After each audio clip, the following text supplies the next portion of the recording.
Chapter 0.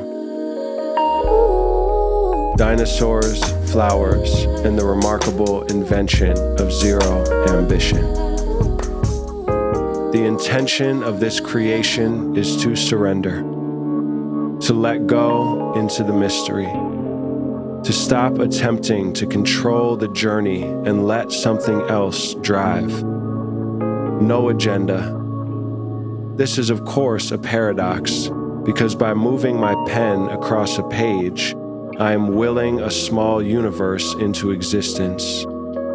My hope is that by sprinkling sparks onto paper, a divine wind will transform them into otherworldly flames that will burn with a mind of their own. May the ancestors, past, present, and future, bless this quest and guide us to where we are meant to be. May our hearts and minds be still enough to receive their guidance.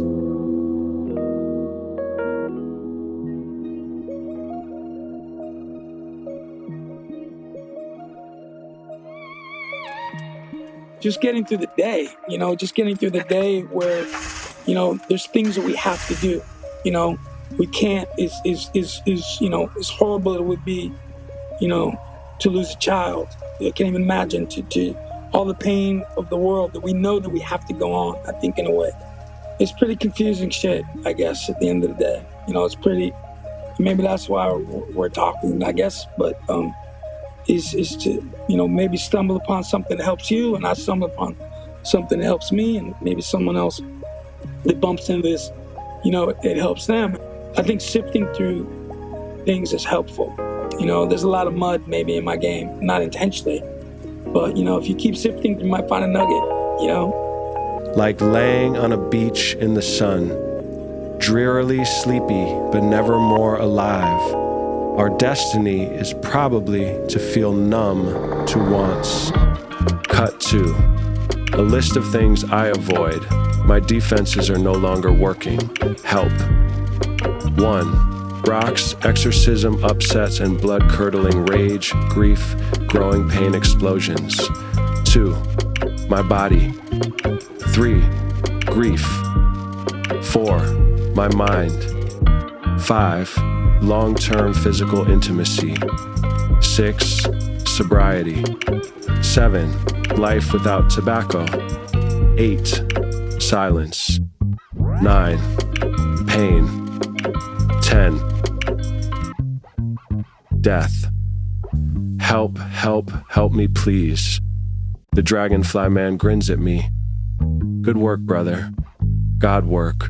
Mysterious is the way. Often I've thought, okay, who's working me? And, when you really do that navel gazing and you're like, okay, well, what is me? What is me? What is me? Okay, is this, and it gets, gets kind of crazy. So I've always done that since I was a little kid. And I feel like maybe that sounds like a self-centered thing, but I don't think so. I think it's more, what is this spirit? Who's running this thing here? I always had the sense that I was supposed to be something, that I couldn't just be regular. I don't know if you've heard the expression about the balloon syndrome, where you're either all the way big and like a balloon, or you are deflated into nothing. There's no in between.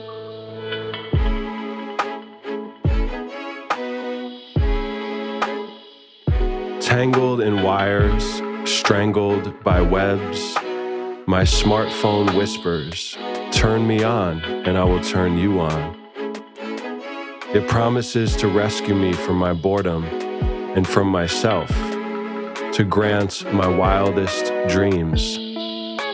Steve Jobs' genie, little robot mirror, and I, Narcissus, hypnotized by my reflections, lean too close and fall in to its whirlpool of illusion. The riptides take me, lust, fear, greed, A spell has been cast. A pact has been made. I forgot to ask, what must I give in return? But it's too late. The contract has been signed. So he writes about how for eons and eons we were in this reptilian state of consciousness, right? Fight or flight, like just primal, extremely primal. And this still lives in us, right? The back here, like brainstem. And then we evolved into mammalian consciousness, which is what love, family, bonding, mammal and mammary glands and mama all have the same root. So mammals are deeply bonded to children and to each other. And that what we're like entering a stage of floral consciousness. Oh, I just love it so much. It's just evolving, right? Always been a seeker. Anyone who loves Tom Robbins from high school age has been seeking their whole lives. Definitely taken bad advice from false gurus. There's not one thing that I have returned to over and over in my life other than my family, water, swimming in wild water. I mean, that's what comes to me right now. Those two things seem like the most consistent sources of like love or wisdom.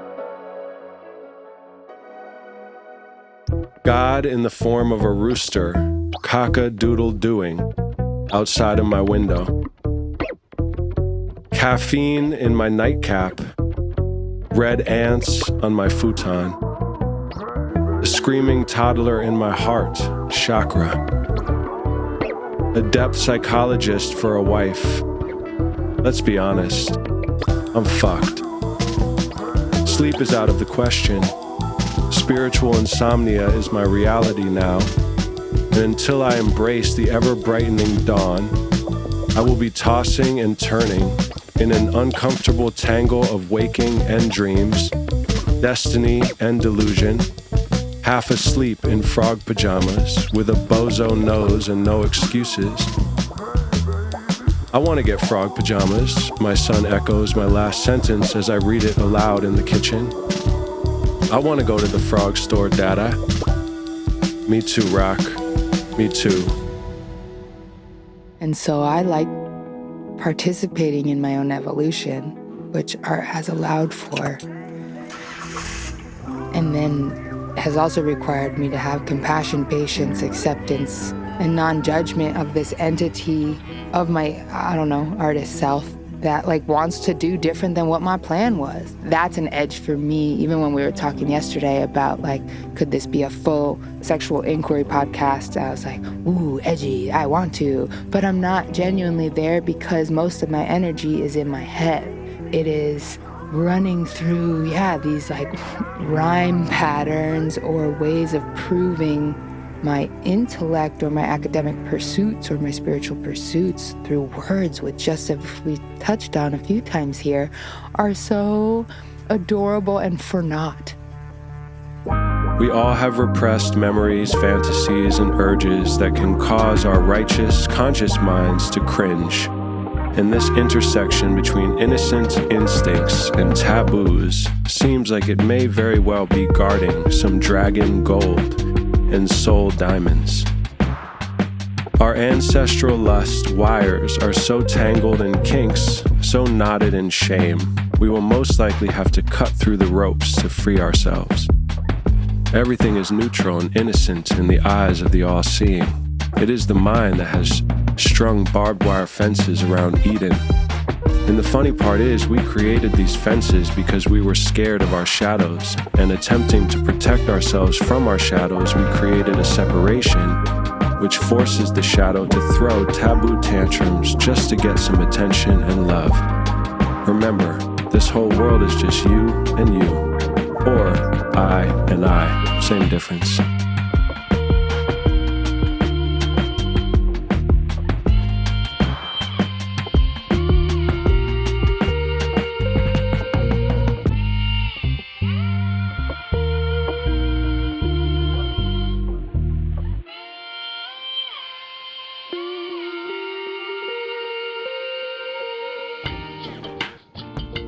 I just kind of laugh on the inside when I see so much of humanity making a big deal about sex. I mean, sex is a big deal in one aspect because it is our sacred life force. It is our sacred creative life force energy.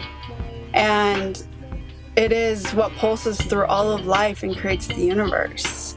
And so I actually think, this is what I believe, that a lot of the religions that are originally based on love, but complicated and made into these complex religions with all these rules, I believe that a lot of it just shames sex.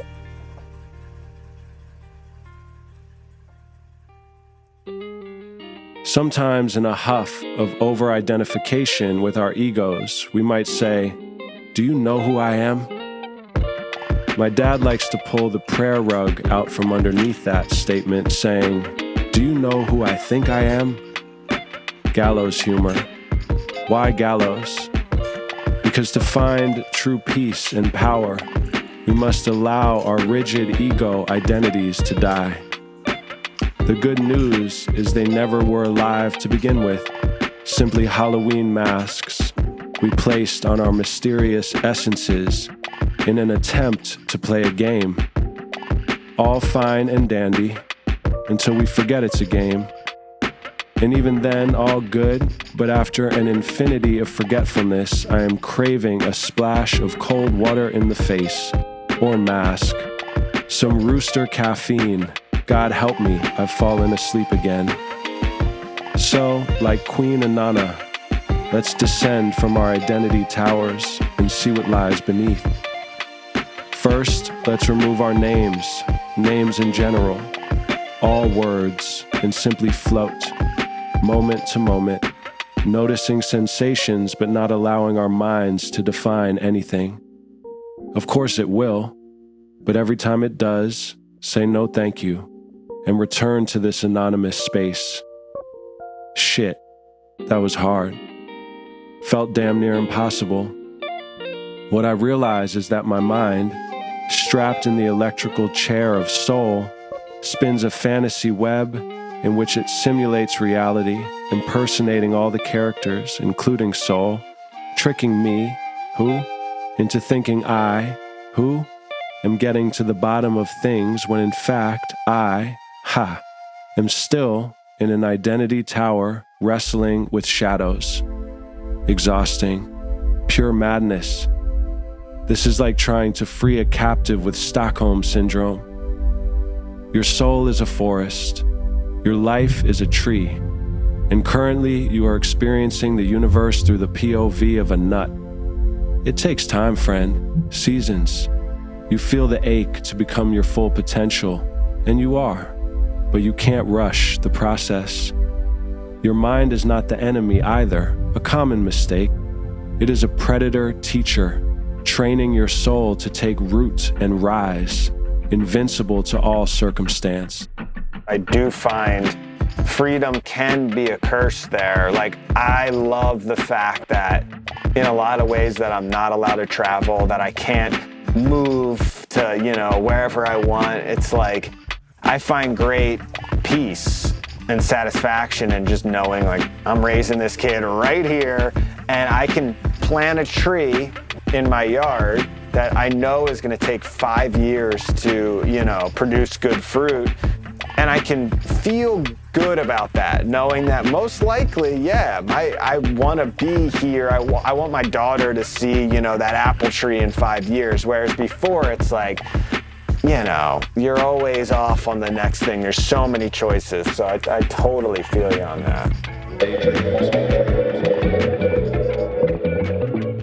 A popular modern definition of the word dream as a noun is a series of thoughts, images, and sensations occurring in a person's mind during sleep. When used as a verb, it can mean to indulge in daydreams or fantasies about something greatly desired. When traced even further back, the word dream used to mean joy, noise, or music. Throughout time, cultures have had varying perspectives and rituals around the act of dreaming, ranging from those who believe dreams are messages from the divine to those who dismiss dreams as meaningless firings of the brain. Regardless which is true, perhaps both at the same time and more, we are all living inside of dreams, whether we realize it or not.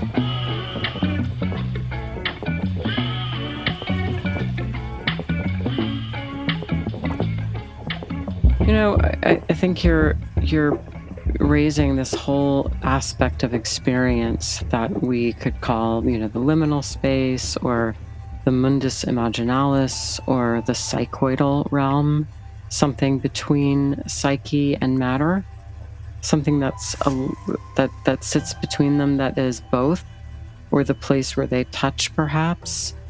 And obviously we're deep into the mystical realm, which Jung tried to bridge through his work with Wolfgang Pauli, the physicist.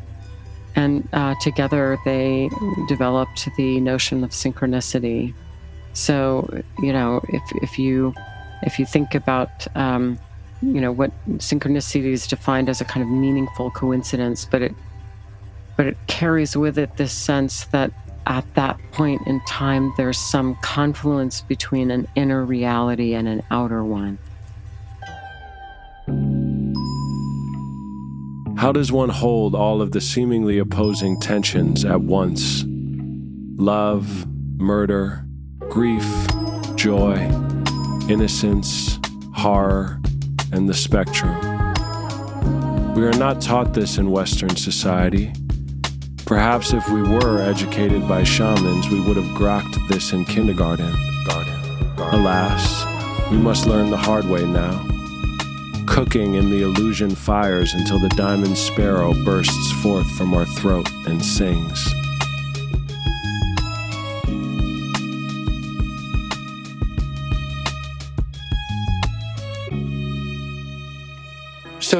But then it becomes tricky that those who feel they're the trickster are often being tricked. So the trick with the trickster is to keep it close to healing. That's, I think, the thing. So you mentioned Heyoka, which usually refers to the backward people. They do everything backward. And why did they do it backward? It's educational. So everybody's doing their ritual of going down to the water and being cleansed and everything. And the Heyokas go the opposite way. They come out of the water and roll in the mud. And so they're trying to show the mainstream or the regular folks that you're only seeing one part of it. And if you think about the mud as the earth of creation, and mud itself can be healing, they're also showing that if you get too clean, you've lost your connection to the earth, like you were talking about, and you're no longer down in the mud where the truth is. And so that's a Heyoka move. Reverse the fascination with purity.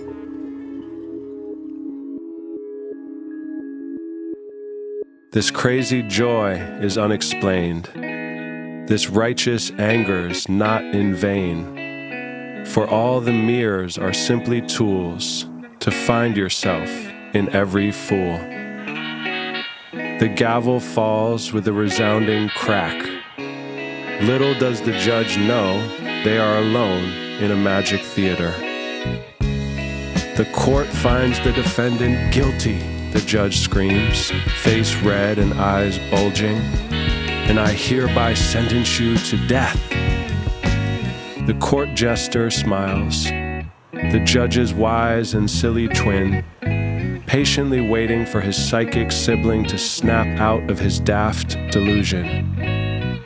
I know more than you because I know nothing, says the fool to the pontificating priest. Jesus is a trickster, but you dressed his corpse in lies. When you take offense to something, you take offense and place it between you and something. Donald Trump's Mexico wall, Scrooge McDuck's lonely swim. If these walls could talk, oh, but they can. And currently they are giggling hysterically at our one-man show, our infinite costumes fooling no one but ourselves.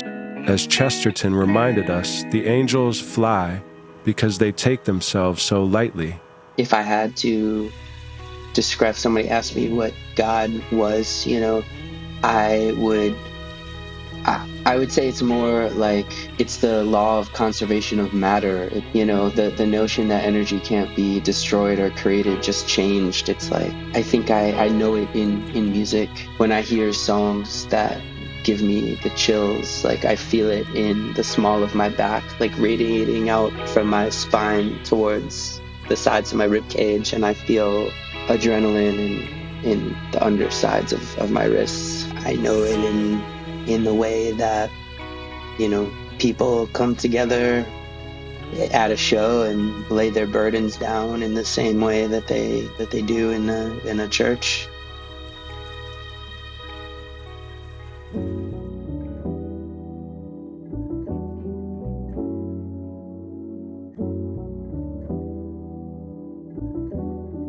Knowing's overrated, plus the whole thing is a sham.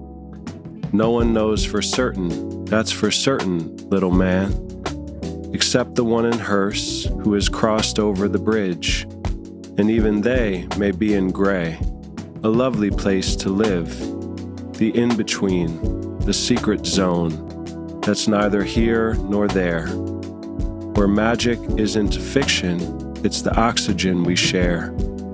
It takes some time, a lazy rhyme, to let your mind relax and eyes adjust to see what's here, but trust the heart adapts and loves beyond the limitations of the black and white, but only those who hover will discover this delight. What are you waiting for? I think what I would say is that the first thing I accept about art is that art is, for all the essence of liberation and exploration and experimentation and discovery, all those isms and schisms, art is, at the end of the day, a discipline. There's something about consistently pursuing something, rigor mortis, the catharsis of sort of doing something over and over again, whether it's sculpting, ceramics, painting, writing, drawing. It definitely has that going for it.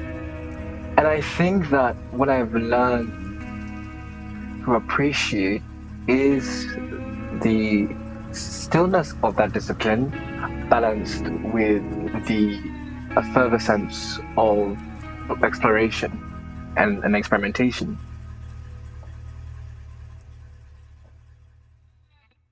Reporting live from the dark side of the moon, where all those hidden things thrive on forbidden fruit vines. Ring, ring, hello?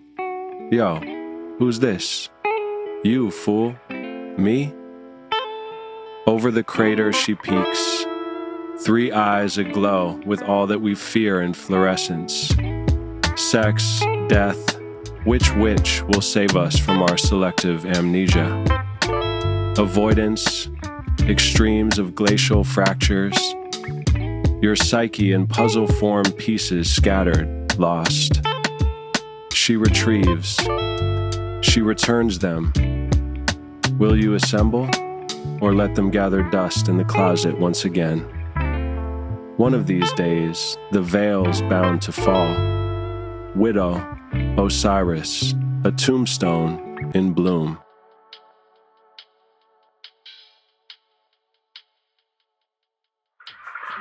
The only things I had ever been exposed to of someone with my very particular child awareness, very old awareness in a very young body in a very dangerous environment was, I think I'm going to grow up to be a murderer. Because everything around me is telling me that all of these thoughts, concepts, ideas, and deep knowings that I had as a child are not for me to have, and there is absolutely something psychotically wrong with me.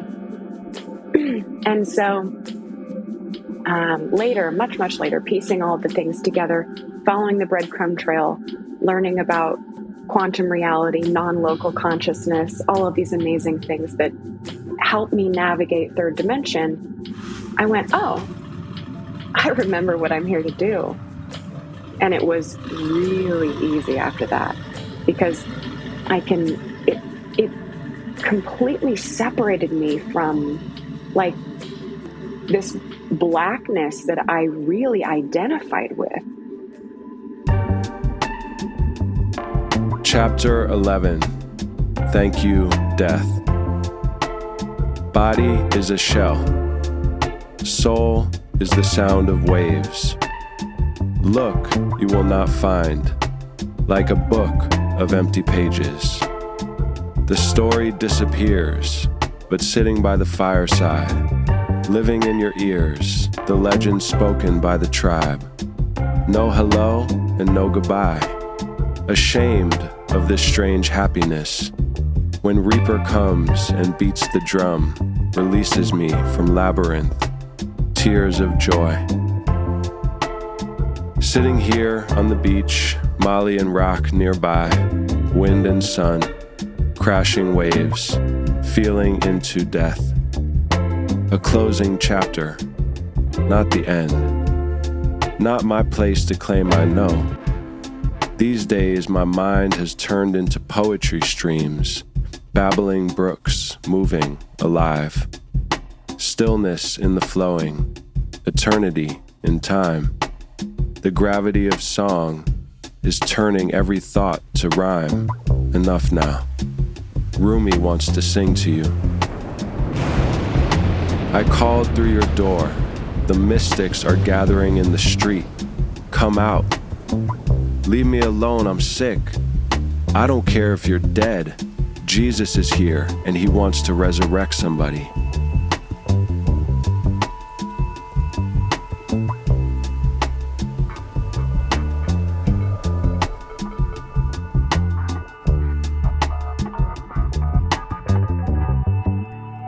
Silly kid version of myself is a magician. He's a magician. He pulls burning rabbits out of cardboard boxes in churches. You know what I'm saying? Like, I'm not even exaggerating. That's real life. But not on purpose. It wasn't like evil intentions. But yeah, one time I did a magic show at a church and I went to like do this trick where you pull a flame out of a box that you folded up and a rabbit comes out and the poor rabbit caught on fire and I felt horrible. But yeah, it was kind of a funny story in the end. And I borrowed the rabbit, so I gave him back a little singe. He was okay. But now the child version of me, man, is a magician, is curious, is, you know, excited and thankful, you know what I mean, and playful and sees things that people say aren't there, you know what I mean? And as I get older, there was a gap where I was more concerned with, just to deviate from the question, but there was a period of where, you know, I'm concerned with things in the world. And now I've gotten back to where I just want to be like that kid again. That kid was close to that void. And I have this weird theory about, it's not even a theory, I mean, it's for sure what happens, but we don't know what's on either side. You know, there was a time when, you know, you and I didn't exist, but our parents did, you know what I mean? At that time, where were we? We were in this void. Did we not exist? Were we not a soul? Were we somewhere else in another life? Who knows? I think that's the beauty and the mystery is not knowing, right? But at the same time, we came from that. So to fear that, you know, it's natural because it's unknown. But at the same time, there's something comforting in that for me. You know what I mean? This is more temporary than what death or before birth is, you know?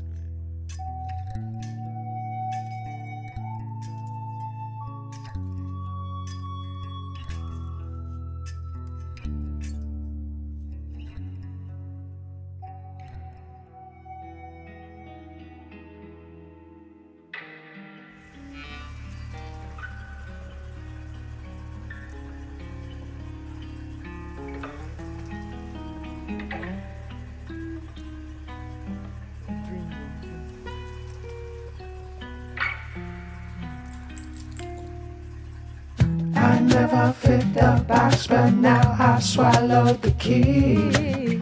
I said I'd look for it, but now it's looking for me.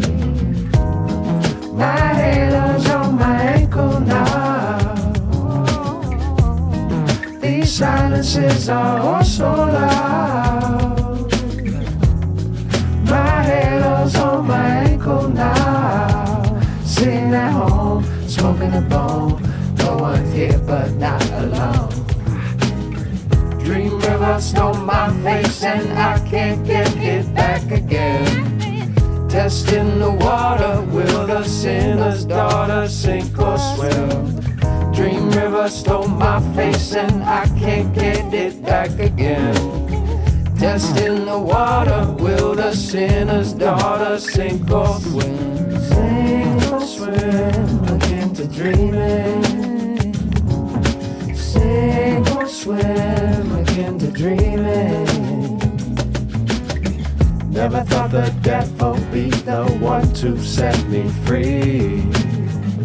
Sat me down so I could finally see. My halo's on my ankle now. My shame is smiling, oh so proud. My halo's on my ankle now. Sitting at home, smoking a bone. No one's here but not alone. Yeah, trippy shit, I always say it, but I feel it though. I've been running with the ghouls, said I'm Holy Ghost. American spirit still close to the overdose. Just wake us up when the mundane is out of comatose. Blah blah, lighten up, Alabar, haha. Inside joke between me and mama. Tata, I'll see you later, young papa. You've been heavy lifting in the Tetris kamikaze. Yo, stop comparing yourself. Jitterbug on the shelf till I'm wearing the velvet. Hell's quick, grab a helmet. Melt this down to the cellularly selfish. Cell phone welded to my wrist, trying to tell you this. Fell and tripped, trying to sell a shtick. Fuck the script. Ah!